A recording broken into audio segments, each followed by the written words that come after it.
The most obsolete idea is go to school, get a job, work hard, save money, get out of debt, and invest for the long term in the stock market. See, why would you save money when they're printing trillions of dollars? The gap between the 1% and 99% is massive. You see, it's not just money. You have to step back and look at the bigger picture. So what do you do? In every one of us is a poor person. There's still a poor person inside me. There's also a middle class person, and the middle class persons want security. They want that steady paycheck. And there's a rich person. And they're all inside of us, except that it's not taught. You're taught to go to school, get a job, and get a paycheck. You're not taught to how to get rich. If you read Rich Dad, Poor Dad, my rich dad refused to pay me. He said the paycheck was one of the most damaging things you could take in your life. He says the moment you take a paycheck, you're an employee, and that's the mindset. So my rich dad never paid me. It drove my poor dad, a government employee, nuts. You gotta pay people, you gotta pay people. And rich dad was not saying that the paycheck was bad. He says you didn't want to be a slave to money.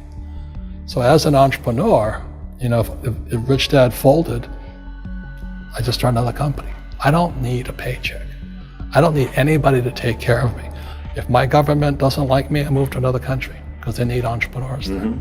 So the entrepreneur is not so much the business. The entrepreneur is really the mindset and the skill sets and the different set of rules. You see, I don't operate, small business does not operate in the same rules as big business. Entrepreneur is a mindset first, a skill set, and rules. And depending upon whether you're an employee or a small business, the rules are different. The mindsets are different, the skill sets are different. If you could say one thing to somebody who's never been an entrepreneur and they're thinking about making the leap of faith into becoming an entrepreneur, what could you tell them? Well, I'll just tell them the same thing that happened to me. My last paycheck, I still remember it clearly. It was one of the worst and the best days of my life. And I was in Puerto Rico. I was working for Xerox, and my boss gave me my last, it wasn't a paycheck, it was a bonus check. I think it was about $30,000, taxable. It's the only problem with that. So I got this check and I went, holy mackerel. So I was excited, but I was also disturbed. And so this other guy comes up to me, his name was John, and John says to me, he says, you're gonna be back. I said, why? He says, because you're gonna fail. I looked at him and said, look, few expletive words, because that's what he did. He left Xerox, failed, and he came back. And I said, look, you failed and you came back, but I'm gonna fail and I'm never coming back. And that's the attitude. Do you know what I mean? If you say, well, if I fail, I'll go back to mommy and daddy, then that's what you'll do. So if you fail, that's when I became an entrepreneur, because I had no money. I had no money for years. I didn't have a paycheck. But that's what my rich dad encouraged me to do. He says, when you don't have this paycheck, you get hungrier, smarter, and it's a test of your character. Will you become a crook? Will you become dishonest? Will you cheat and steal? Or will you become a better human being? So really, that's the benefit of becoming an entrepreneur, is you really find out who you are when you don't have anything.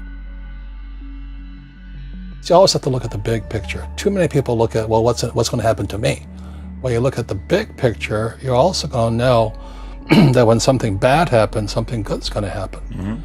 But you got to prepare for whatever is coming. If you think next 20 years will be like the last 20 years, you're going to get creamed. When you and I go to the supermarket and we buy a carton of milk, we always check for the expiration date. But most people do not check for the expiration date on their brains. Instead of get out of debt, I get into debt. I just refinanced $300 million in debt. I went from 5% to 2.5% interest. I made a fortune.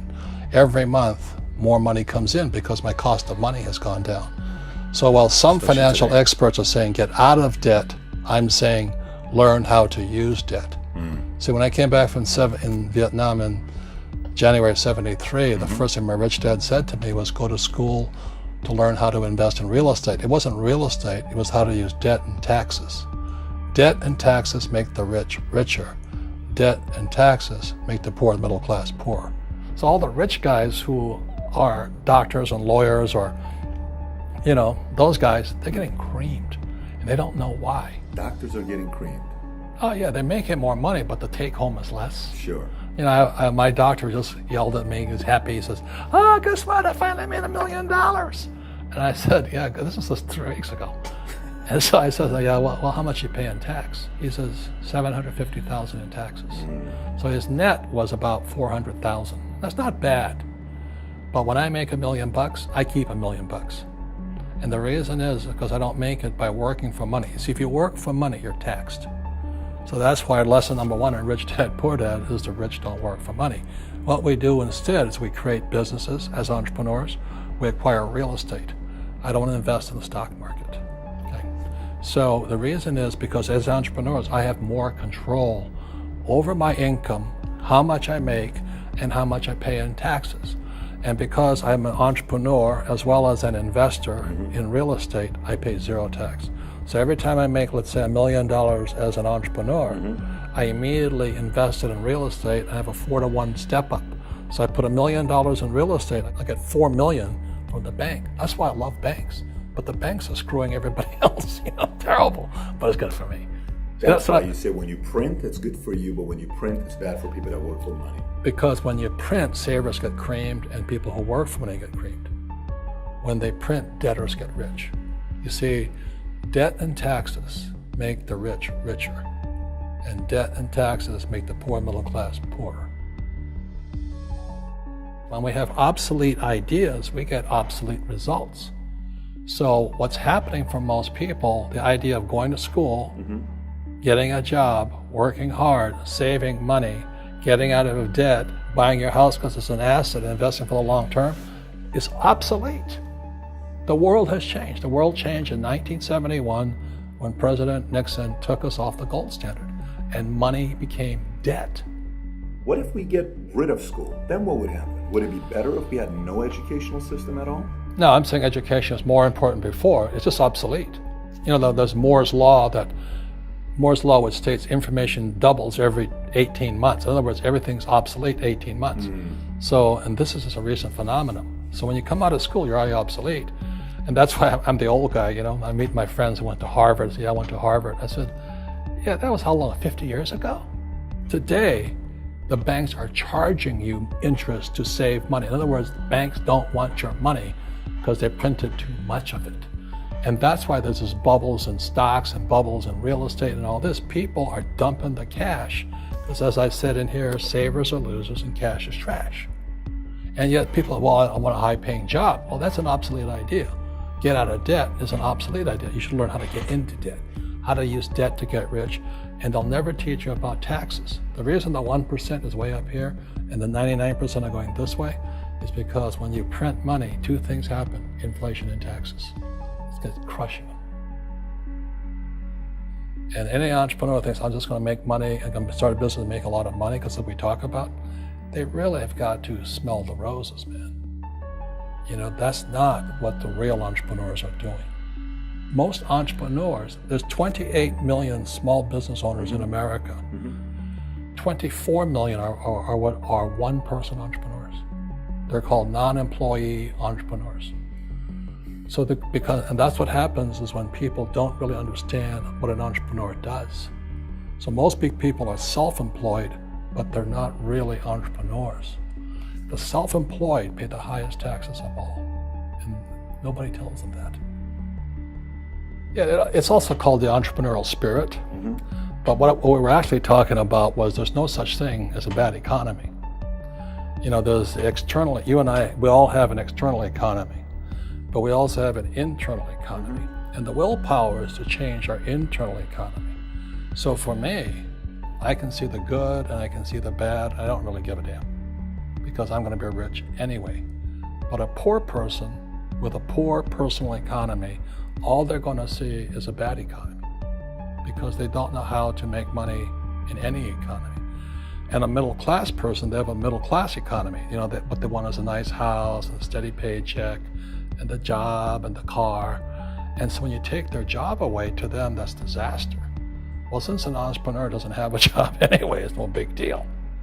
So all I'm saying to people, and it's what Bucky Fuller taught me, is always two sides, you know what I mean? Unity is plural, at minimum two. So if you think the economy is bad, it's because your economy is bad. If you think that steady, employment is important, then you'll see an economy without jobs. Your economy versus the external economy. What you control versus what you can't control. I can control. Yeah, it's called an internal focus versus an external focus. So the real entrepreneur has an internal focus.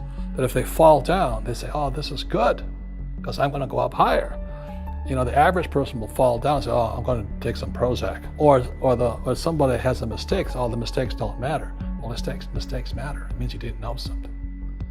But a real entrepreneur, whether they fall down, they always can go up. They can stand back up and go higher. That no matter what happens to them, they get stronger and better and smarter and happier. But a person with a weak internal mindset is that they're so afraid of what happens, it generally happens. Like, people who are afraid of losing their jobs, they generally lose their jobs. You know what I mean? Yeah, so everything you can comes through you. Yeah, so the entrepreneur first job is to control inside here, not outside there. The moment you take that paycheck, you're an employee. You've got to be stronger than that. It's about inside control.